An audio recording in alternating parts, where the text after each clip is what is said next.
इसमें सबसे पहले भी जो अमेंडमेंट्स की गई हैं, इससे पहले दायरी कदरे आसान थी, लेकिन अब जब से 2021 में अमेंडमेंट्स की गई हैं उसके बाद तो दायरी बड़ी मुश्किल हो गई है। सपोज़ एक सिविल मैटर है, सिविल मैटर में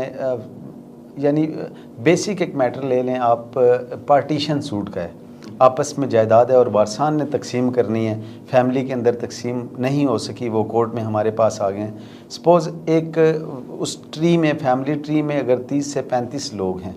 तो 30 से 35 तो आपको सेट बनाने पड़ेंगे। सबसे पहले आपकी जो प्लेंट है, आपकी पूरी जितनी भी फाइल बनी है उसमें जितने डॉक्यूमेंट्स हैं प्रॉपर्टी के, वो सेट्स बनाने पड़ेंगे। हमारे लिए बड़ा मुश्किल हो जाता है ये इस तरह मैनेज करना कि ये बेसिक जो अखराजात हैं, आपने जो फ़ाइल भी करनी है वो फ़ाइल करने से पहले वो सेट जब बनेगा उस सेट का अंदाज़ा लगा लें कि अगर सपोज़ 150 सफ़े पे मुश्तमिल एक आपने फ़ाइल तैयार कर दी,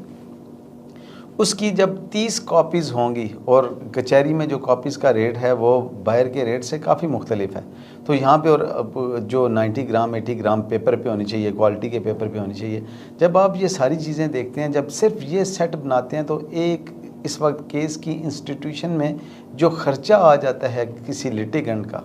जिससे किसी सूरत में यानी हम वकला अपनी फ़ीस में किसी हद तक कंसेशन पार्टीज़ को देखते हुए करें और कोई मुस्तहिक लोग हों, हम ये चाहें कि हम इनका केस फ़ीस बिलीला भी करें, उसके बावजूद भी हमारे लिए मुमकिन नहीं होता कि हम, क्योंकि उनके अखराजात मीट करना, वो फ़ाइल कोर्ट की टेबल तक पहुंचाना, उस पहुंचाने में इतना लंबा प्रोसेस है और इतना लंबे सेट्स बनते हैं कि एक सपोज़ फ़ाइल है, उस फाइल में यानी 30 सेट आपने लगाने मिनिमम, ये मैं बता रहा हूँ 15-20 तो आम तौर पे वारसान होते हैं, उनके बच्चे होते हैं। एक जब कोई फ़ौत हो जाता है उसके बाद जो उसका सिलसिला चलता है उसका अपना ट्री बनता है। अब उसके हिसाब से जितनी पार्टीज़ होंगी उतने अखराजात बढ़ते जाएंगे और हमारे लिए ये मुमकिन नहीं रहता। तो कुछ अमेंडमेंट्स ऐसी होती हैं लॉ में, जैसे कि इसमें ये किया जा सकता था कि दायरी हो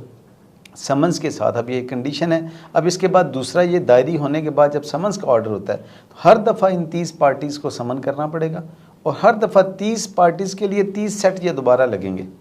और ये सेट लग के जब उसका जो एक CPC के तहत प्रोवाइड किया गया है वो समनिंग का प्रोसीजर, सारा उस प्रोसीजर को अडॉप्ट करने के लिए ही इतना मुश्किल हो जाता है। उसके बाद TCS के अखराजात हैं, उसके बाद रजिस्ट्री के अखराजात हैं, ये सारे वो अखराजात हैं जिनसे छुटकारा मुमकिन है, इसके बगैर केस फाइल ही नहीं हो सकता। तो CPC में जो अमेंडमेंट की गई, उस अमेंडमेंट में कुछ चीज़ें ऐसी हैं जो अभी भी उसमें ज़रूरत है कि उन पे नज़रसानी की जाए और इसमें से जैसे कि पूरी फ़ाइल का सेट प्रोवाइड किया जाता है, उसकी जगह सिंपल प्लेंट का सेट भी हो सकता है, वो भी प्रोवाइड किया जा सकता था। और उसके बाद जो लोग आते हैं फिर उनका अपना राइट, यानी सारी ज़िम्मेदारी सिर्फ प्लेंटिफ पे ही नहीं होनी चाहिए।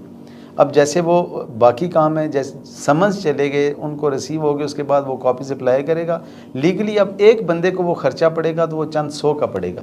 लेकिन प्लेंटिफ को सिर्फ खर्चा करना पड़ेगा तो